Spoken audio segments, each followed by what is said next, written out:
할렐루야. 아멘. 오늘은 갈라디아서 2장 20절로 21절의 말씀을 가지고 예수님 중심으로라고 하는 말씀의 제목으로 함께 은혜를 좀 나누도록 하겠습니다. 우리가 살아가면서 어떤 것을 마음에 품고 사느냐라고 하는 것은 대단히 중요하죠. 우리 마음속에 있는 것이 밖으로 표현되고 표출되는 것이죠. 내 행동이 또 내 말하는 것이 내 생각과 모든 그런 기준점이 된다는 것이죠.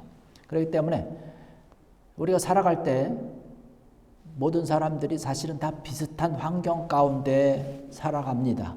그러나 어떤 사람들은 그 비슷한 환경 가운데서 성공하고 승리하고 잘 살아가는 사람이 있는가 하면 어떤 사람들은 아주 비참한 그러한 삶을 살아가기도 하죠. 실패의 삶, 또 그런 안타까운 그런 삶을 살아가기도 한다는 것입니다. 어떤 생각을 가졌느냐, 어떤 마음을 가졌느냐라고 하는 것이죠. 오늘 본문에 나오는 이 말씀은 이 사도 바울이 말씀하시는 것이지요. 우리가 이 사도 바울에 대해서 너무나 잘 알고 있습니다. 바로 예수님을 중심으로 해서 살았던 대표적인 인물이 바로 이 사도 바울이죠. 하나님 중심으로 사는 것이죠. 예수님 중심으로 살았던 이 사도 바울의 삶을 좀 보려고 합니다. 여기 20절의 말씀 보니까 그렇게 말씀을 하고 있어요. 내가 그리스도와 함께 십자가에 못 박혔나니 그런즉 이제는 내가 사는 것이 아니요 오직 내 안에 그리스도께서 사시는 것이라는 말씀을 하고 있습니다. 내가 살아가는 것이지만 내가 살아가는 것이 아니라 그리스도가 살아가는 것이라는 거예요. 예수님과 함께 살아간다는 것이죠. 예수님이 내 삶의 중심이 되어서 살아가고 있다는 그러한 고백을 지금 하고 있는 것입니다. 그가 일생 동안 자랑한 것, 그가 일생 동안 이야기한 것은 오직 예수님이에요. 예수님의 십자가만 자랑하고 예수님께서 우리를 위해서 구원해 주신 그러한 복음의 놀라운 그 사랑의 말씀만 가지고 살아왔던 것을 볼 수가 있습니다. 다른 것은 자랑하지 않은 거예요. 물론 예수를 제대로 알기 전, 믿기 전에는 그의 삶이 전혀 달랐었죠. 자기 자랑할 것이 얼마나 많은 사람이었습니까? 그 자기가 자랑할 수 있는 것을 최대한 자랑하면서 살았던 사람이 또 사도 바울 아닙니까? 이 바울 그때는 이름도 사울이었죠. 자기가 학문도 그랬고 뭐 정통 유대인이고 바리새인 중에 정말로 아주 뛰어난 그런 사람이었고 가말리엘이라고 하는 훌륭한 그런 교수 밑에서 공부를 했고 또 로마 시민권도 가지고 있었고 정말로 자기를 자랑할 수 있는 것이 너무나 많이 있었던 사람이에요. 그래서 그것을 자랑하면서 나는 이런 사람이다 저런 사람이다 그러니까 나한테 뭐 대들지 말아라 내가 이렇게 하면 다 따라야 된다. 하여튼 교만이 극을 달하면서 살아왔던 사람 가운데 한 사람이 이 사도 바울 되기 전에 사울의 모습이었던 것을 볼 수가 있습니다. 그러나 그가 예수님을 제대로 만난 것이죠. 제대로 만난 후에 더 이상 세상에 자랑 것, 자기가 이제까지 자랑하면서 살아왔던 그러한 모든 것들은 다 버렸습니다. 배설물로 버렸다는 거예요. 배설물은 뭐 귀하게 쓰인 그냥 다 버리는 것 아닙니까? 그렇게 다 버렸다는 것이에요. 그래서 예수님과 함께 살아가는 것을 기뻐하고 예수님과 함께하는 것으로 인해서 감격의 그 삶을 살았던 것을 볼 수가 있습니다. 절대적으로 예수님이 말씀하시는 것만을 가지고 순종하면서 살아왔던 것을 볼 수 있어요. 사도 바울이 보냈던 여러 가지 편지들을 보면 우리가 그런 것들을 알 수가 있는 거예요. 나는 군사라는 거예요. 하나님의 군사라는 것입니다. 병사들의 특징이 뭔가요? 위에서 명령하면 명령하는 대로 나가는 것이에요.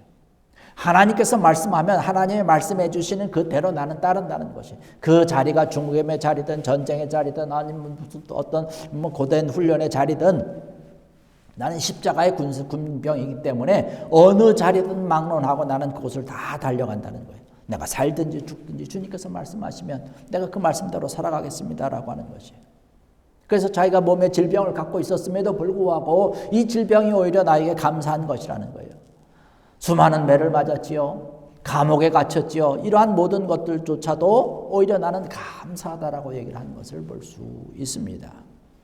예수님을 증거하고 예수님의 복음을 위해서 이 모든 것들을 정말로 감사하면서 자기의 목숨을 아끼지 아니하고 살아왔던 사람, 바로 사도 바울인 것을 볼 수가 있습니다.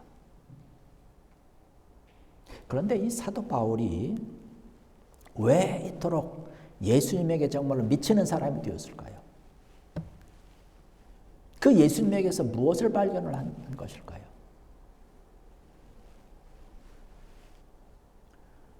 오늘도 사람들의 마음이 어떠한 것에 있는지 그 마음의 중심에 생각하고 또 갖고 있는 것을 가지고 사람들이 따라갑니다. 유행도 따라가고 뭐 이렇게 다 따라가죠.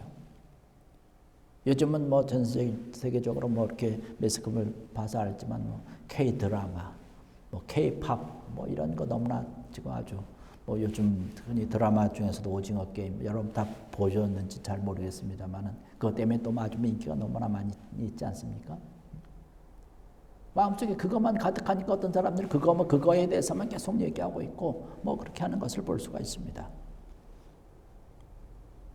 이 사도 바울은 그 마음속에 예수님이 가득하기 때문에 그러니까 얘기하는 것은 예수님이에요. 생각하는 것도 예수님입니다. 말하는 것, 모든 기준, 길 걸어가는 모든 것이 예수라고 하는 것이에요. 사도 바울이 처음부터 예수님을 따라하지 않았다라고 말씀드렸죠. 뭐 예수님의 12 제자도 아닌 것을 볼 수가 있습니다. 철저하게 유대인이었죠. 바리새인이었습니다. 예수님을 생각을 하기는 전에는 이단자라고 생각을 했습니다. 잘못된 자라고 생각을 한 것이죠. 그래서 예수 믿는 사람들을 잡아다가 죽이는 일, 핍박하는 일을 아주 기뻐해서 자청을 해가지고 했던 사람이 사도 바울이었습니다. 그런데 예수님을 만나고 나서 180도 바뀌어진 것이죠.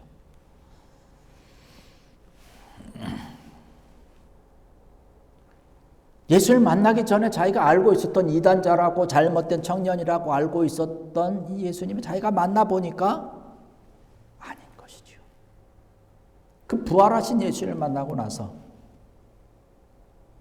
자기가 갖고 있었던 그러한 모든 것에서 완전히 바뀌어지는 예수님을 다시 발견하게 됐다는 것입니다. 예수님은 이단자여 잘못된 사람이요 자기가 믿는 그런 종교에 대해서 정말로 모든 것을 그냥 방해하는 그런 것이기 때문에 그를 처단해도 그를 추종하는 자들을 다 죽여도 이것은 잘못된 것이 아니다라고 기세등등해서 달려갔던 사람인데 그가 예수님을 제대로 만나고 나서 예수님이 나의 모든 것의 주인이라고 하는 고백을 했다는 사실입니다. 그전엔 자기 자신이 주인이었어요. 내 마음대로 할 수 있는 거예요. 내가 주인이기 때문에 내 마음대로 그냥 뭐 하는 것이죠. 그래서 그 마음속에 있었던 것은 뭐예요? 나도 하나님을 믿는 신앙과 믿음이 굳건한 사람이라고 생각을 하면서 살았습니다. 그런데 그의 삶은 철저하게 하나님을 거역하면서 살아왔던 삶이라는 것이에요.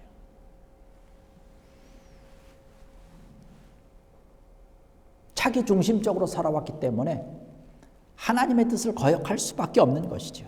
올바른 신앙이 그 중심에 자리 잡을 수가 없는 것이죠. 예수님이 안 계시기 때문에 그런 것이죠. 아까도 말씀드린 것처럼 얼마나 교만했던 사람입니까? 자기 마음대로 내가 할 수 있는 것을 다 할 수 있다라고 생각하면서 살아온 것이죠. 여러분, 우리 삶의 주인이 누군가요? 여러분의 삶의 주인이 누군가요? 여러분이 사도 바울과 같이 바로 내 삶의 주인은 예수님이라고 여러분 고백하고 계십니까? 이러한 고백이 여러분의 고백이 되십니까?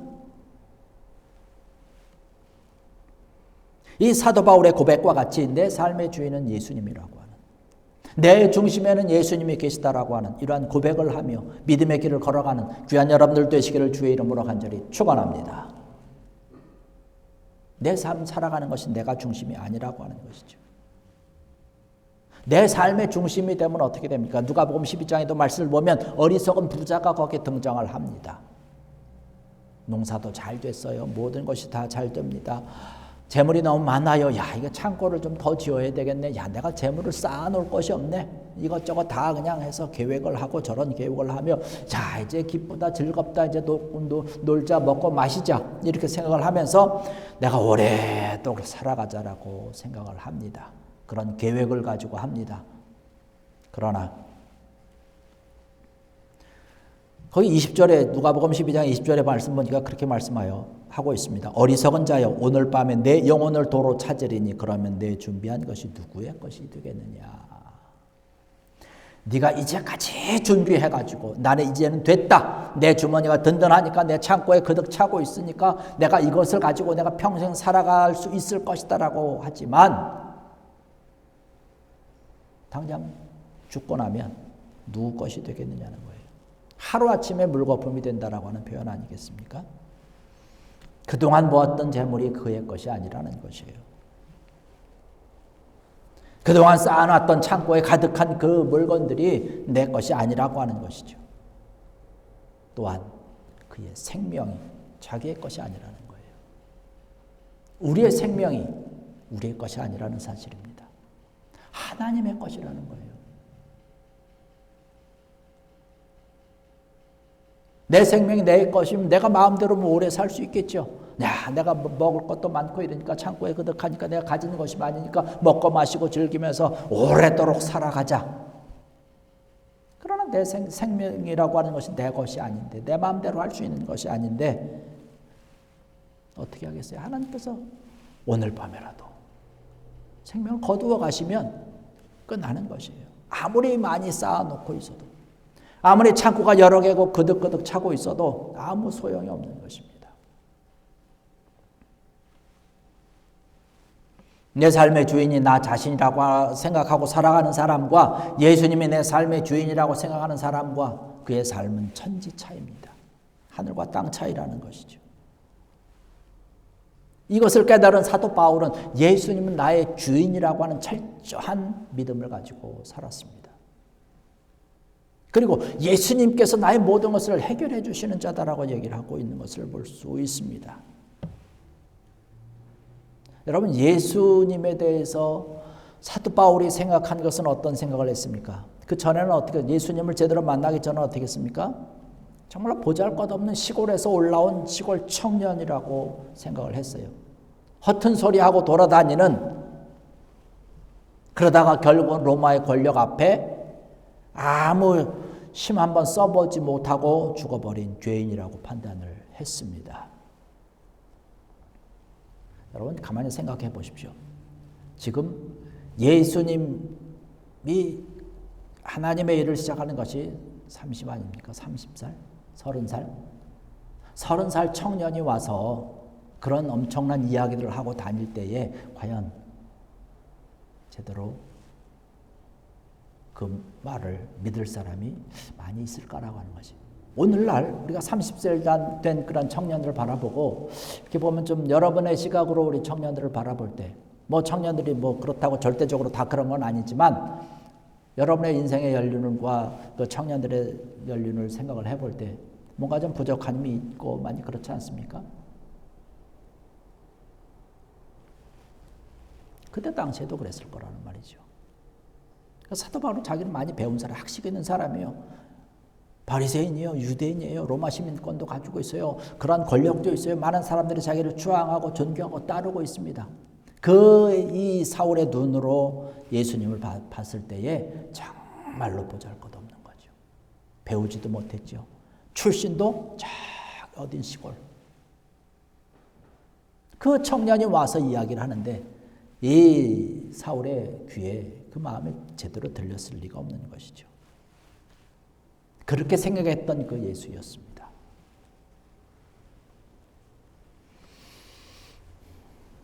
그런데 그가 바뀌어진 거죠. 만왕의 왕이라고. 나의 모든 죄를 다 씻어주신, 나의 주인이시며 나의 모든 것을 해결해 주시는 자라는 거예요. 내 영적인 그런 모든 문제를 해결해 주시는 것이죠. 살고 죽는 것도 그 예수님의 손에 달려있다라고 예수님을 제대로 만난 후에 그의 모든 생각과 모든 관점이 바뀌어진 것입니다.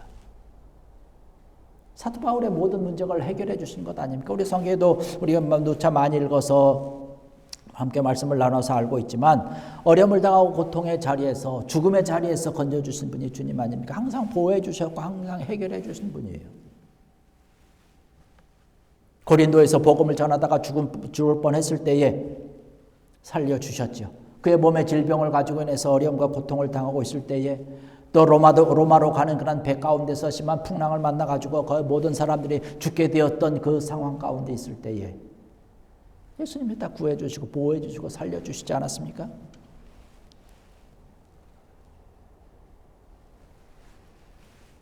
지난주 중에 우리 김 집사님하고 좀 만나서 대화할 수 있는 그런 시간이 좀 있었는데, 이제까지 지나왔던 그런 시간들을 쭉 이야기를 하면서 그 순간순간마다 어렵고 힘든 일들이었었지만은 그 순간순간마다 하나님이 함께 하시고 하나님의 계획하심 가운데 복된 은혜를 주셨다라고 하는 그런 귀한 말씀에 은혜를 받았습니다. 여러분, 주님께서 내 삶 가운데 함께 하시고 하나님이 내 모든 삶 가운데 개입하셔서 우리를 보호하시고 인도하시고 고쳐주시고 회복시켜 주시는 것을 믿는 귀한 여러분들에게 주의 이름으로 간절히 축원합니다. 우리의 모든 삶 가운데 정말로 심각한 그런 일들이 있을 때 주님께 맡기는 것이죠. 어렵고 힘든 일이 있을 때 맡기는 것이죠. 내 힘으로 할 수 있는 것, 아니 내 힘으로 할 수 있는 것뿐만 아니라 우리 믿음의 사람들은 일의 크고 작음의 문제가 아니라 모든 일 주님께 맡기고 주님을 의지하면서 걸어가야 된다는 사실입니다. 그러면 주님께서 함께해 주시고 해결해 주시고 회복시켜 주실 뿐만 아니라 놀라운 은혜를 주시고 축복을 허락해 주시는 줄로 믿습니다. 나사로를 살리시고 나인성 과부의 아들을 살리셨던 그 능력의 권능의 예수님을 내가 온전히 믿으면서 나의 모든 것을 해결해 주시는 분으로 우리가 믿는 것이죠. 구세주라고 하는 사실을 우리가 고백을 해야 되는 것이죠. 사도 바울이 이것을 너무나 철저하게 깨달은 것 아닙니까? 내가 영원히 죽을 수밖에 없고 정말로 나와 같이 교만한 자, 나와 같이 정말로 내 자랑에 사로잡혀서 살아왔던 나를 구원해 주셨다. 예수 믿는 자를 잡아서 죽이는 그 일을 앞장섰던 나를 하나님께서 사랑해 주셔서 나를 구원해 주셨다라고 하는 이러한 믿음을 가지고 고백을 하면서 살아왔던 것이죠. 그 십자가의 능력을 전하면서 주의 말씀을 함께 나누면서 살아왔던 이 사도 바울을 우리는 볼 수가 있습니다. 바로 예수님이 그 중심 속에 있기 때문에 그런 거예요. 우리가 신앙생활하면서 우리가 일평생 동안 잊지 말아야 되는 것이 바로 이 부분인 줄로 믿습니다. 어느 상황, 어느 일을 하든지 우리가 늘 품고 있어야 되는 것은 내 속에 주님이 계시다라고 하는 이 귀한 믿음, 이것을 굳게 붙잡고 살아가는 귀한 여러분 되기를 주의 이름으로 간절히 축원합니다. 예수님 중심으로 살아가는 것이죠. 가장 복된 삶이 어떤 것일까요? 가장 은혜로운 삶이 바로 이것 아니겠습니까? 예수님과 함께 살아가는 것이죠. 예수님 중심으로 살아가는 것이죠. 예수님을 위해서 우리의 전생애를 드리고 헌신하면서 나아가는 것 아니겠습니까? 우리 죄인이 되시는, 또 우리의 모든 것을 해결해 주시는, 우리의 영원한 구세주가 되시는 이 주님과 함께 우리가 살아가는 것이죠. 그 주님을 내 삶의 중심에 모시면서 살아가는 것이죠. 우리가 이 사실만큼은 잊지 아니하고 언제든지 기억하면서 또 믿으면서 늘 되새기면서 살아가야 될 부분인 줄로 믿습니다. 사도 바울이 그랬던 것처럼 여러분들도 바로 예수님을 여러분 삶의 중심으로 모시고 정말 늘 복되고 감사가 넘치는 그런 풍성한 삶을 누리는 귀한 여러분들 되시기를 주의 이름으로 간절히 축원합니다. 기도하시겠습니다.